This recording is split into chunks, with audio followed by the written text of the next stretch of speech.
João Azevedo está João Tili, do Chega. A redução do número de deputados, João, é uma das bandeiras do Chega. Porquê?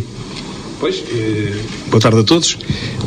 E é curioso que tenha começado logo com uma das nossas bandeiras. É apenas uma bandeira, como diz, para se juntar a muitas outras medidas. Porquê? Porque, estou a tentar explicar. O Estado português é uma coisa monstruosa, devia ser reduzido pelo menos em metade. E esta é apenas, digamos, como disse muito bem, uma bandeira. É claro que não é reduzindo de 230 para 150 ou para 125 que nós poupamos muitos milhões de euros ao Estado, mas é um sinal de que nós temos que, num país tão pequeno, que empobrece todos os anos, que todos os anos desce um lugar na escala dos países mais desenvolvidos da Europa, um país que está completamente desertificado, e então a nossa região é exemplo disso. Estarmos a manter 20 e tal mil, 30 e tal mil funcionários do Estado que são os eleitos. Reparem que nós temos 20 e tal mil pessoas que trabalham nas freguesias. Os mais pequenos não podem ser penalizados, pois, como Viseu? Ora bem, mais uma razão. Nós seríamos um partido que seria dos mais penalizados, se calhar perderíamos o único deputado, se houvesse isso. Mas como diz André Ventura muito bem, nós não estamos aqui para tratar da nossa vida, nós estamos aqui para tratar do país. Falou-se de mais pessoas a serem sufragadas. A regionalização é só mais um tacho para engrossar autarcas e compadrios? Mais um tacho, não, mais milhares de taxos, pelos vistos. Então vamos lá ver. 230 deputados, falamos há pouco, que é gente que não, é suficiente e é necessária para defender as regiões. Foi o que eu ouvi aqui dizer. Então temos 230 deputados, temos 308 conselhos, 308 equipas a trabalhar por este país fora. Temos milhares de eleitos nas juntas de freguesia. Depois temos a CCDRs, temos assim, eu sei lá o que é que nós temos mais. Ainda é preciso regionalizar um país tão minúsculo como Portugal.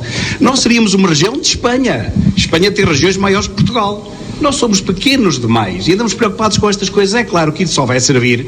É claro que no final, no fundo disto há sempre uma boa ideia, que é a ideia de aproximar. Mas nós não precisamos ser mais aproximados. Nós já temos dezenas de milhares de autarcas. O que é que querem aproximar mais? Por amor de Deus, qualquer dia cada um de nós é um autarca. Não pode ser. Este país é minúsculo. Nós temos um Estado monstruoso. Nós devíamos ter um Estado que era um quarto do que temos.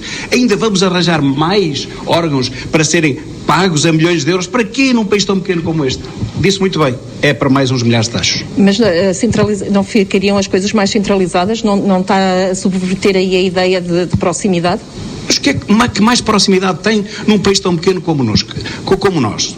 Com que mais proximidade quer do que as câmaras... modelo está correto, do que as câmaras municipais? Não, há câmaras municipais a mais, há tudo a mais. Isto é um país minúsculo. Há câmaras que são gigantescas e têm uma grande área, que realmente talvez pudesse... Agora, a maior parte das câmaras municipais do interior do país, se fundissem 3 ou 4 ou 5, não se perdia nada. Porque aquilo é mesmo só taxos, mais nada. Então, o que preocupa o Chega, tem medo de circular na estrada como ela está agora? Mas quem é que não tem? Só quem não circular lá. Só uma palavra para o IP3, é vergonha. A IP3, desde que eu me lembro, há décadas, talvez há 2 ou 3, que está permanentemente em obras. Eu não me lembro de passar para Coimbra que não veja obras naquela IP3. Eu gostava de saber quanto é que custaram essas obras permanentes na IP3, porque quando não é num sítio é no troço a seguir, quando não é naquele é na outra, aquilo parece, sei lá o quê. Só agora recentemente é que foi feita uma requalificação mais a fundo entre a Lagoa Azul e Penacova. Desculpe, eu vou a Coimbra quase todas as semanas, claro que não vou de Viseu, vou por outro lado, vou de Ceia, mas há sempre obras na IP3. E eu não sei porque é que há sempre obras de IP3. E qual é a solução? E porque é que, a solução é fazer obras a sério. Não é andar a contratar empresas para se gastarem por ano, se calhar muito mais do que custaria em 2 ou 3 anos fazer daquilo uma estrada a sério. Porque aquilo, para além de ser um perigo, tem troços em que parece uma estrada municipal, só com uma via. Não é? Se o carro à frente for a 30 km a hora, temos 200 carros atrás a 30 km a hora, depende do arbítrio de quem for à frente. Portanto, aquilo não é uma estrada europeia, não é uma estrada nacional sequer, aquilo é uma vergonha. Tem que se fazer alguma coisa para a IP3? Sim, claro que tem que se fazer, porque senão continuamos aqui com este garrote, não só para o distrito de Viseu, como também para o distrito da Guarda. Além do IC12, para o Chega, o que falta em termos de rodovias na região, e também o IC12 é uma delas, não é? IC12, IC6, tudo o que foi prometido não foi cumprido. E eu parece-me que nos últimos, sem querer provocar aqui o meu colega João Azevedo, ele parece que está aqui a defender o governo, não sei se é o representante do governo.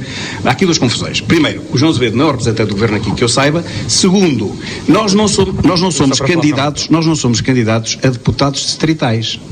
Todas as perguntas que vocês fizeram, com todo respeito, mas agora, são candidatos por círculo de Viseu. Sim, não é? Mas atenção, somos candidatos nacionais. As eleições são legislativas a nível nacional. Mas as pessoas votam nos candidatos do distrito. Eu sei que se estabelece. Está bem, e eu estou a responder a todas. O boletim de Viseu não é igual ao da Guarda nem de Coimbra. Sim, só estou a chamar a atenção ao facto de nós sermos eleitos, os que forem, pelo país todo. Não só por Viseu. E até agora todas as perguntas foram feitas aqui sobre isso. E vão ser, porque estamos a falar de um debate. Mas há mais abrangência para além disso, mas eu vou responder na mesma. Porquê é que o IC6, porquê é que o IC12, porquê é que a IP3 não está melhor e os outros não foram acabados? Porque não há dinheiro. E a Europa cortou-nos os subsídios para estradas, toda a gente sabe isto. Portanto, mais simples do que isto eu não consigo ser. Não há dinheiro. Eu sei porque gastámos dinheiro a mais do que devíamos. Um país tão pequeno como nós tem autoestradas por tudo quanto é sítio, se calhar não tem, onde era precisas, não é? Temos autoestradas a duplicar, queriam fazer uma a triplicar, de Lisboa ao Porto, veja bem. Portanto, não há hipótese. A Europa disse, estes tipos não regulam bem, portanto não vai mais nenhum para estradas. Pronto. Ou seja, é por isso que não há estradas e eu acho muito bem que a Europa não dê mais dinheiro para as estradas. Porque é preciso muito mais coisas, muito mais importantes que as estradas, como por exemplo a saúde. E disso é que devíamos falar. É uma matéria que quer resolver, pôr aqui um apiadeiro, pelo menos em Viseu? É uma matéria a estudar, mas reparo o que é que tem acontecido nos últimos anos nas políticas da CP. É fechar estações, apiadeiro já nem vale a pena falar nisso, estações centrais. Lembro-me que há uns anos cortaram a linha da Beira Alta em Canas de Senhorim para protestar. Canas a Conselho, queriam um Conselho em Canas, não conseguiram. Mas agora também não conseguiram a estação, está fechada, está empardada. E como essa, dezenas delas, não é? Mangualde, nelas abre algumas horas, por aí fora. Quer dizer, o que acontece com a nossa ferrovia é que não tem. É o abandono? É o abandono porque não há clientes. Vamos lá ver se a gente se entende. Se houvesse clientes, aqui vamos fundar mais a discussão. Estamos a falar de um distrito. Mas não há clientes porque é caro também. É caro e não há gente. É que também não há gente. É que é mais caro um bilhete de comboio do que um bilhete de autocarro, por exemplo, para ir para Lisboa. Pronto, então, mas de qualquer maneira, voltando ao princípio, mesmo que fosse mais barato, aqui não há, não é? Sim. Pronto, e estávamos a falar nisso. Não me parece que seja minimamente rentável para nenhuma empresa fazer investimentos de milhões aqui em Viseu e na Guarda já há, portanto, a Guarda já há, mas o que se vê é o que eu estava a dizer, é que todos os anos fecha qualquer coisa, não abre nada, não é? Abrir um troço, realmente, da Guarda foi até o António Costa, com pouca circunstância, da Guarda a requalificação da linha, sim. Mas que é uma linha elétrica, tudo bem, ok, que não tem muito sucesso também, pelo mesmo motivo que eu estava a dizer há pouco, é que nós já perdemos o threshold, como é que se diz? Perdemos o limite a partir do qual as coisas começam a não funcionar. Quando não há população suficiente, não há nada que possa funcionar. E, portanto, nós perdemos população a um nível avassalador. Nós temos concelhos neste distrito, e era isso que eu gostava de falar a nível. E vamos falar, está aqui também na nossa lista de perguntas. Que perderam 20% em 10 anos da população. Portanto, não é possível trabalhar assim. Nós primeiro temos que meter gente no interior, e preferência resolver esse problema também e depois, do comboio. Senão o comboio não vai ter clientes. Da desertificação com o outro João Tili, do Chega. João, há pouco estava a dizer que estava preocupado com esta questão da perda da população. Como é que se contraria esta desertificação? É trazendo imigrantes para cá também? Um pouco de tudo que foi dito até aqui, estamos todos praticamente de acordo, mas deixem-me só dizer uma coisa antes disso. Eu devo ser o interveniente que tem menos tempo, não sei se alguém está a contar o tempo. O meu colega lá em cima. Dê-me um bocadinho então. Talvez. Estaremos empatados. Vamos lá ver. Isto é muito fácil, depois para quem nos ouvir, é muito fácil estar a pedir coisas para aqui. As autoestradas, duplas autoestradas, a ferrovia, os aviões. Nós até já temos um aeródromo. Como é que ele está a funcionar? Portanto, vamos ver se a gente se entende. Uma coisa é nós acusarmos o Estado, que é realmente monstruoso, de criar elefantes brancos em todo lado, e depois queremos os elefantes brancos para nós. Disse que íamos falar do lítio. Falaremos então sobre isso mais um pouco. Já ninguém é enganado com esta história de queremos tudo para aqui, nós exigimos tudo para aqui, porque nos outros lados também há, e portanto nós queremos isso para aqui. Nós somos o país mais pobre, ou dos mais pobres da Europa.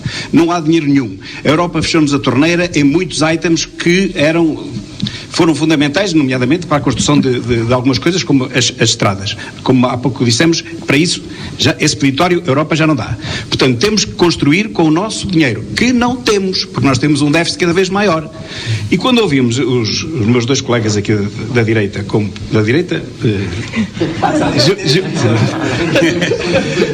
todo o respeito, quando ouvimos a retórica destes dois nossos colegas, nós percebemos que isto não vai mudar nunca.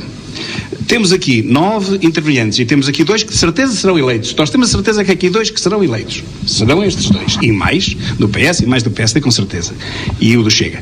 E ouvir falar o PSD e o PS, o PSD passar culpas para o PS, o PS a fazer exatamente o contrário, nós percebemos que a continuar isto, e vai continuar isto, porque esta é a retórica política portuguesa, infelizmente, é isto que temos vivido nos últimos 40 e tal anos, a culpa é do outro, a culpa é do outro além, não, mas antes disso a culpa era tua, depois é que é minha, quer dizer, não vamos a lado nenhum, e não iremos a lado nenhum, meus caros, nós continuaremos sempre a empobrecer, nós continuaremos, esteja o PS, esteja o PSD no governo, seja a geringonça da esquerda, seja a geringonça da direita, nós vamos continuar na mesma. Porque isto é só conversa. E o povo português que nos ouve sabe que isto é verdade. É só conversa. Fala muito bem, gosto muito de vos ouvir, mas soluções zero. Deixaram este país despovoar até um ponto de não retorno. E tem qual a solução? Nós nunca mais... Pois, mas é que a solução agora é muito difícil. Ouvido todos os intervenientes, cada um deles dá a sua solução. A minha solução, que não é minha, é para já...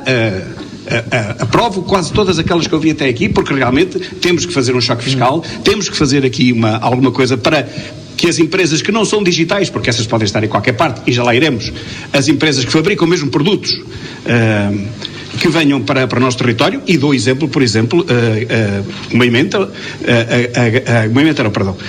Vozela e Oliveira Frades, que têm zonas industriais incríveis com multinacionais lá, mas depois vai-se ver no Pordata, digamos, o nível de vida das populações e não é melhor que os outros.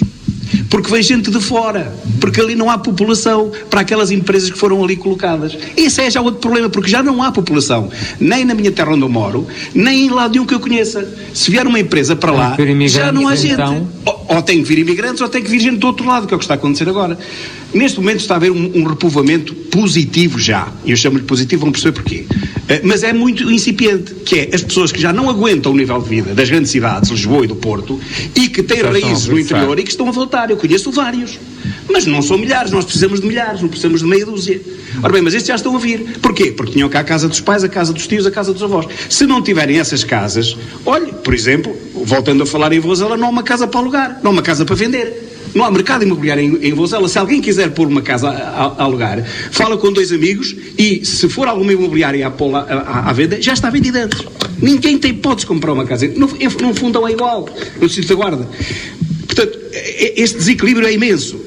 Como não há população, como a maior parte já se foi embora, agora é muito difícil voltar atrás. Nem Los Angeles primeiro, agora, vindo outra vez, conseguiria povoar isto. Mas deixe-me só terminar para dizer isto. A outra parte populacional, Los Angeles primeiro, o filho de Dom Afonso Henriques, o povoador, a outra parte, que falou aqui o João, qualificação das pessoas, é uma balela, desculpem, é uma balela. Os centros de emprego fabricam cursos que não servem para nada, às dezenas, as pessoas tiram aqueles cursos, saem de lá a saber o mesmo. Eu conheço um indivíduo que tem 20 cursos no centro de emprego, não sabe fazer nada. E, portanto, os centros de emprego também só servem para manter os postos de trabalho que lá estão. Isto é uma fraude completa, este país. Portanto, não vai com centros de emprego, não vai com discriminação positiva, não vai com nada. Vai com, realmente, uma empresa que queira vir para aqui, não pagar impostos. Não é um desconto, é não pagar durante X anos, para ela se conseguir estabelecer, e ao fim de 5, 6, 7 anos, assim, pronto. E quem diz a empresa diz funcionários. João Tili, o despovoamento também se combate com cultura? Eu não acredito que ninguém venha para o interior por causa da cultura, até porque nas grandes cidades há certeza maior oferta cultural, pelo menos de produtos culturais, do que no interior, quer queiramos, quer não, terá que ser sempre assim. Mas eu queria falar de uma outra dimensão que aqui não foi abordada. É que nós não estamos realmente a falar de cultura. Nós estamos a falar de subsídio à cultura. Nós estamos a falar do financiamento aos agentes culturais. E isso é completamente diverso. Nenhum país europeu, nenhum europeu moderno, lá de cima dos países desenvolvidos, que por acaso são todos de direita, lhe caberia na cabeça que o Estado tivesse que pagar a companhias de teatro para elas poderem sobreviver. Não é assim que funciona em lado nenhum. Só nos países desenvolvidos como este. O que é que funciona? Essas companhias estão com... Espera lá. O que é que funciona? Não, é para vermos o Estado da Nação. O Estado da Nação é caótico.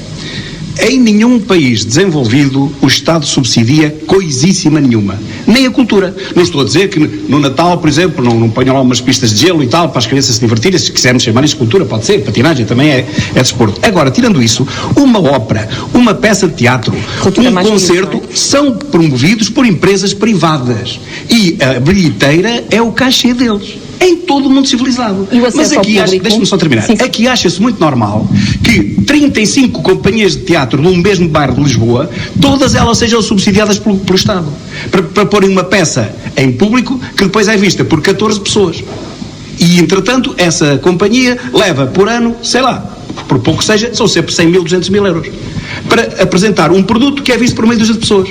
Bom, mas nós não vivemos num Estado comunista, penso eu. Porque aí, compreendia-se, o Estado fazia tudo, toma lá teatro, toma lá cinema, toma lá... Não, o cinema também não é financiado pelo Estado. Porque é que o teatro tem que ser? Portanto, há aqui uma falta de cultura mesmo por parte da população, mas depois também há um encosto à esquerda.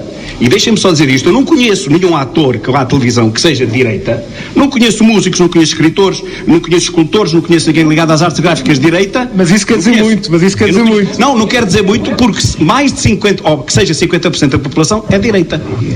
A Maria Vieira é uma. Quantos atores há? 200 mil.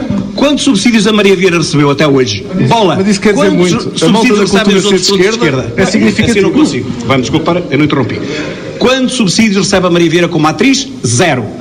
Há quantos anos não trabalha em Portugal? Há 4 ou 5. Quantos subsídios recebem as outras companhias todas que são de esquerda, para não falar em partidos, que eu não quero ter essa deselegância? Quantos milhões em subsídios ao fim de 5 anos eles receberam? Para apresentarem peças a meia dúzia de pessoas. Está mal, meus caros amigos.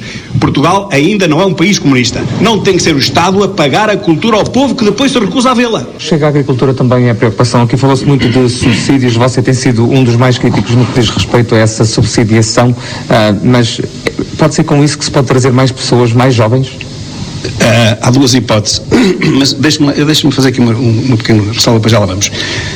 Água e cisternas é uma coisa que me diz muito, porque o meu avô era de Mangualde, era moleiro, tinha 8 moinhos, e todos eles estão debaixo de água, estão na barragem de Fagilde. E quando há pouco me falou ali o senhor futuro deputado do PSD, em que Viseu foi fornecido através de cisternas, eu vi, claro que já há muitos anos que a barragem existe, foi há 2 ou 3 anos, os bombeiros a irem a Fagilde buscar água.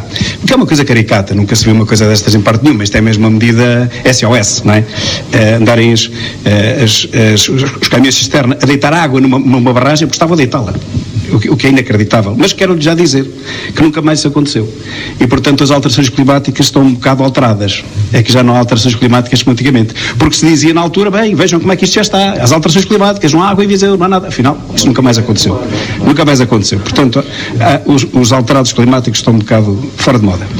Agricultura. Portugal tem um déficit alimentar, e tem um déficit energético, e tem um déficit de inteligência, e tem um déficit de tudo.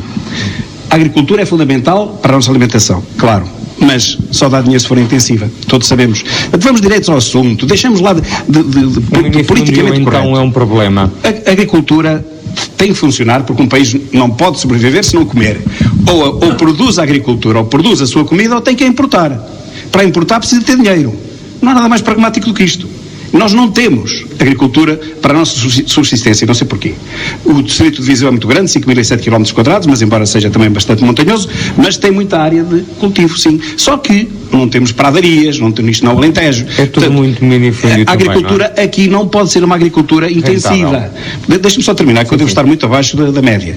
E, portanto, tem que se inserir aqui um novo conceito, que é o conceito das empresas, não digo micros, mas pequenas ou médias empresas, e têm que ser não subsidiadas. Lá vamos nós para o subsídio, pá. Somos um país de subsidiados. Não é preciso subsidiar, é preciso apenas o alívio fiscal. As câmaras municipais entregam terrenos, também não nos custaram dinheiro. praticamente. Portanto, podem entregar. E por isso é que eu não percebo onde é que está a regionalização no meio disto. Tudo se resolve sem regionalização nenhuma, ao contrário do que diz ali o jovem promissor ator.